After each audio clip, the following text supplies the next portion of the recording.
Et salut cher public, bienvenue dans cette nouvelle vidéo. Et aujourd'hui, vous avez vu, c'est le printemps, il y a le beau temps qui est revenu, je vais enfin pouvoir ressortir de ma chambre avec mon toutou, regardez, qui est là.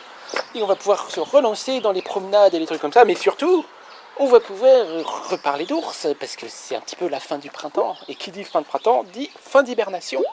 Et je me suis dit, il était temps de me lancer dans une nouvelle vidéo un petit peu courte. En tout cas, ça fait plaisir de se retrouver avec des températures. Oh, regardez, j'ai laissé mon thermomètre pour tester.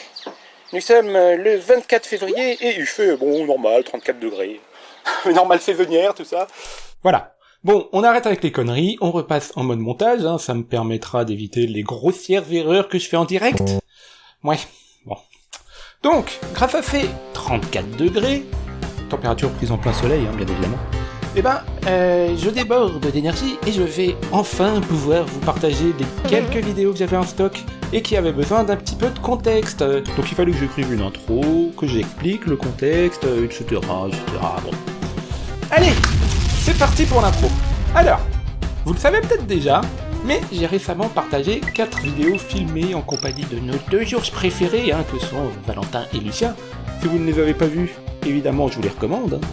En tout cas, ces vidéos nous ont permis, vous et moi, de voir dans quelles conditions vivent ces ours, et nous-mêmes, de vivre quelques interactions humain-ours des plus amicales. Je pense que vous savez déjà que les ours, c'est un petit peu ma passion, et que j'aime beaucoup expliquer aux gens que non, ce ne sont pas des animaux sanguinaires et qui ne pensent qu'au meurtre et à la destruction. En fait, ce sont des animaux qui peuvent tout à fait collaborer et cohabiter avec des humains, une sorte de respect mutuel en somme. C'est pas compliqué, si on les respecte, ils nous respectent en retour. Voilà, c'est ça les ours pour moi. Mais tout ça, c'est de la merde. Car voyez-vous, ici, on n'est pas dans ce monde de passionnés qu'est le mien, qui consiste à passer du temps avec de vrais ours pour apprendre à mieux les connaître. Non. Ici, on est sur Internet, donc pour connaître les ours sur Internet, il faut se fier aux rumeurs qui circulent sur Twitter ou sur Facebook ou sur n'importe quoi d'autre. Et évidemment, les champions de la rumeur sur les ours, c'est cette association qu'on ne présente plus depuis le temps. Cette association qui répand une version des ours qui est exactement à l'opposé de la mienne, à savoir que, selon eux, les ours seraient justement des animaux sanguinaires qui ne pensent qu'au meurtre et à la destruction. Ça serait notamment le cas de Valentin, mais comme vous l'aurez évidemment compris, Valentin, il est comme tous les ours de spectacle, c'est-à-dire il ne peut pas atteindre son objectif, car il serait menacé par un bâton muni de pointe qui l'intimide, car il serait frappé en coulisses à l'abri des regards des spectateurs, et en plus de cela, évidemment il serait enchaîné et muselé pendant ses spectacles. Histoire de le rendre totalement inoffensif, bien sûr. Vous pensez bien que... Attendez, s'il en avait l'occasion, ce qui, bien évidemment, n'est pas le cas dans cette image, il se gênerait pas pour tuer tout le monde, notamment son dresseur. Voilà. Et c'est là, en général, qu'ils ont besoin de prouver que l'ours est un animal violent, et qui vous montreront donc des images de cirque russe où on voit des ours muselés s'en prendre à leur dresseur. Bon. Écoutez, après je vais pas critiquer, parce que c'est vrai que le grand public aime bien cette image d'ours tueur d'humains. Ouais, super. Du coup, évidemment, ça serait complètement con de pas en profiter pour faire de l'audience. Je veux dire, c'est pas les premiers à faire ça, Mais bon, moi par contre, de mon côté, vous m'excuserez si je raisonne pas en termes d'audience. Du coup, moi, si vous me demandez des images d'ours russes, je vous partagerai plutôt ce genre de choses. Car vous voyez, même si je vous l'accorde, c'est vrai que c'est moins populaire de voir des ours et des humains se côtoyer sans aucune agressivité, c'est quand même quelque chose qui existe. Et c'est ce genre de choses que j'ai envie de mettre en avant, que les ours ne sont pas des animaux sanguinaires qui ne pensent qu'au meurtre et à la destruction. Bon, bref. C'est bon, la boucle est bouclée. C'est vrai que c'est sympa de parler de la Russie, tout ça, mais et si on parlait plutôt de ce qui se passe en France? Parce que perso, après avoir écouté le discours des animalistes, moi j'avais envie de le voir, ce fameux bâton, ces énormes chaînes et cette vilaine muselière, vous savez, c'est celle qui montre sur cette photo. On sait jamais, Moi, je me considère plutôt comme quelqu'un d'ouvert d'esprit, peut-être que de voir ça, ça allait me permettre de m'en mettre en question. Donc, du coup, le jour où j'ai été sur place, et que j'ai visité les enclos, tout ça, j'ai demandé au dresseur de Valentin s'il voulait bien me les montrer, et il a accepté sans hésiter une seule seconde. Du coup, j'en ai profité pour prendre une petite vidéo rapide, Et si vous aussi, vous vous intéressez aux bâtons, aux chaînes et à la muselière, je vous partage cette vidéo avec plaisir. Et ben voilà. Du coup, bonne vidéo à vous. Le fameux bâton très piquant. Ouais, faut pas dire, hein, l'air de rien, de loin, on peut... Allez, petit point. Oh, il est même pas... Il est plat, en fait. Bah, c'est un bâton de marche que tu trouves dans le commerce, il n'y a rien d'exceptionnel. Hein. Voilà, c'est même du bois très léger, tu vois.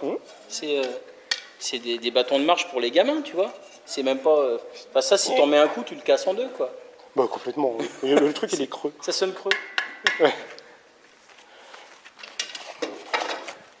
Et le collier que j'avais montré. Je sais pas si vous l'avez là-dedans. Comme ça, on le verra de près.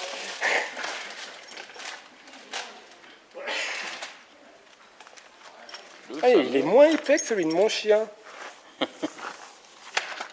Est-ce qu'il le serre à fond? On va regarder les traces. Ah, mais c'est une ceinture en fait. Oh, on dirait une ceinture. Ouais, c'est un peu le même principe. Ouais. Ce qui est important, c'est que plus c'est large, moins ça fait mal. S'il était fin comme un petit fil de pêche, ça coupe. Un câble métallique, ça fait mal. Donc là, ce qui est important, c'est qu'il soit très, très, très large pour pas faire mal. Dis donc, quel gros coup.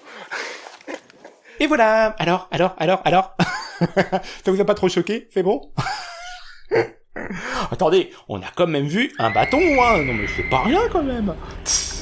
Donc normalement, si vous avez été un peu attentif, vous devriez vous rendre compte qu'il y a un petit problème entre la version d'internet et la version IRL que je viens de vous montrer. Vous devriez vous demander par exemple, dis donc, elle est où la muselière de Valentin? Pourquoi est-ce que sur internet on voit Valentin avec une muselière, alors que la vidéo de Red, il ne nous montre pas de muselière, sous-entendant qu'elle n'existe pas. Ça fait qu'il y a deux versions différentes de Valentin, ça voudrait dire que l'une d'elles est fausse. Ça voudrait dire qu'il y a quelqu'un qui nous ment dans cette histoire. Oh, des mensonges, tout de suite les grands mots. Mais je ne vous en voudrais pas si vous vous posez cette question, parce que moi-même, à une époque, je me suis posé la même. Maintenant, ça fait un petit moment que j'ai la réponse à cette question. Et alors, est-ce que vous voulez vraiment que je vous la donne? Parce que vous êtes conscient que je vais devoir me lancer dans de longues explications et qu'à la base, j'avais prévu que cette vidéo soit courte pour pouvoir vous la proposer rapidement. Voilà, je voulais juste vous partager ces images. Bon, écoutez, ce qu'on va faire, je ne vais pas vous en dire plus maintenant, je vais terminer le montage de cette vidéo, je vais l'uploader vite fait. Je vous laisse un peu de temps pour réfléchir à ces questions, peut-être de revoir les images de Valentin dans son enclos, ou pendant ses spectacles, ou n'importe quoi d'autre.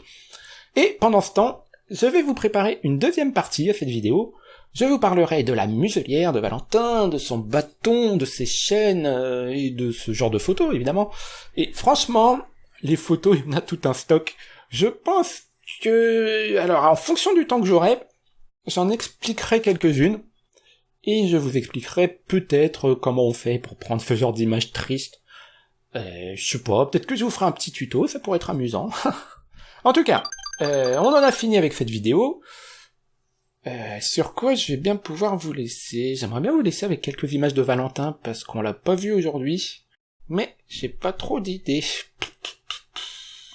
Bon. Solution d'urgence. On va demander à nos amis animalistes, parce que sont une véritable source d'inspiration, vous imaginez même pas. Allez, on prend un comme au pif. Voilà, celui-là par exemple. Et on est reparti. Donc, Valentin a travaillé sous 45 degrés, température prise en plein soleil, bien évidemment. Ça veut dire qu'il faisait 11 degrés de plus qu'aujourd'hui, en ce mois de février. Oh là là, ça devait être dur quand même. Bon, je suis désolé, c'est vrai que je trouve ça débile de prendre la température en plein soleil, mais ça me fait rire. Bon, désolé, je me suis un petit peu dispersé, je vais me reconcentrer. Il n'avait pas envie et a refusé d'exécuter plusieurs tours. Ah mais oui! Alors ça c'est une bonne idée. De mémoire, c'est ce que le parti animaliste appelle la résistance animale. Ouh, ça fait peur, avec l'ours qui va tuer son dresseur, tout ça, un petit peu comme les tigres, je sais plus de quoi il va parler. Bon, Alors, on va finir là-dessus. Bon, je vous fais quand même la version courte, hein, pour ceux qui connaissent pas le contexte de ce post. C'était à Châteaudun. Vous savez, pendant le spectacle de Valentin, il y a son dresseur à un moment qui lui suspend un bonbon au bout d'une canne à pêche, et l'ours doit se lever pour le manger, voyez, goulûment, si possible. Mais ce jour-là, donc j'étais sur place, et oui, en effet, Valentin, il avait un peu la flemme, il s'est pas levé tout de suite, et effectivement, il a fallu attendre quelques secondes avant que la gourmandise de l'ours l'emporte, hein, tout simplement. Voilà. Donc c'est de ça, hein, que parlent les animalistes ici. Mais, à savoir que, quelques semaines plus tard, j'ai retrouvé Valentin dans un autre de ses spectacles, et je me suis demandé si, effectivement, le tour de la canne à pêche ennuyait l'ours, et s'il y mettrait autant de mauvaise volonté à chaque fois. Eh ben, j'ai pas été déçu ce coup-ci, hein. Allez, je vous mets ça, la vidéo est plutôt rigolote. Et je dis au réalisateur, tu veux qu'il aille où l'ours, derrière le rocher là-bas, bip bip. Et vous voyez, l'ours qui se barre. Voilà. Alors après, voilà, la canne à pêche à ours, Chris est allé un petit peu plus vite que moi, je suis pas tout à fait prêt. Attends, non, t'as rien de nous. Parce que là, t'es emmêlé dans ta longe. Bah oui, regarde, t'es emmêlé dedans, le loup. Si tu parles. Mais non, mais... Voilà, ça c'est pour faire l'ours féroce au cinéma, vous voyez. On lui montre le bonbon à hauteur. Allez, essaie de te déplacer, gros. C'est juste pour attraper, oui, voilà. Et là, il a l'air très féroce, voyez-vous. Allez. Voilà, l'ours féroce au cinéma. Et comme ça, avec une très très grande canne à pêche, je peux rester très très loin de l'ours, évidemment, et on ne me voit pas à l'image. Oh, il est trop mignon, le Valentin. Oui, donc vous voyez, je me suis marré comme une andouille, parce que l'ours était en pleine forme ce soir-là, et ça fait plaisir de le voir comme ça, contrairement à ce qu'on voit sur Internet, bien sûr. Donc bon, vous l'aurez vu, hein, grâce à ces images, il n'y a pas de résistance animale, parce qu'il n'y a pas de conflit entre humains et ours, hein, voyez-vous. C'est juste qu'il y a des jours où l'ours, il a envie de jouer, il a envie de s'amuser, il a envie de faire des trucs, et il y en a d'autres, il a un petit peu plus la flemme. Genre, ouais, le bonbon il l'intéresse, mais s'il peut l'obtenir en trichant, hein, sans faire d'efforts, bah, ça vaut le coup d'essayer quand même. Et c'est exactement ce qui s'est passé à Châteaudun. Et là, vous voyez, non, bah arrête. Moi, à l'image, je me mets comme ça, voilà, et là, vous avez vraiment l'ours tout seul, on me voit plus. Là, je te donne. Attrape si tu veux.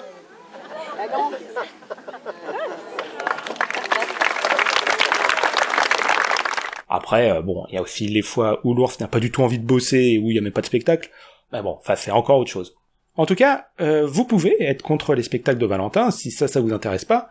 Mais moi perso, je trouve que ça montre assez bien la personnalité d'un véritable ours, et c'est pour ça que je m'intéresse autant au spectacle de Valentin. Et voilà, j'espère que ça vous a plu. Il est temps de nous quitter. Donc, je vous fais des gros bisous. Et évidemment, Valentin aussi, il vous fait des grosses léchouilles. C'est dégoûtant. Allez, je vous dis à bientôt pour la suite de cette vidéo. Ciao ciao.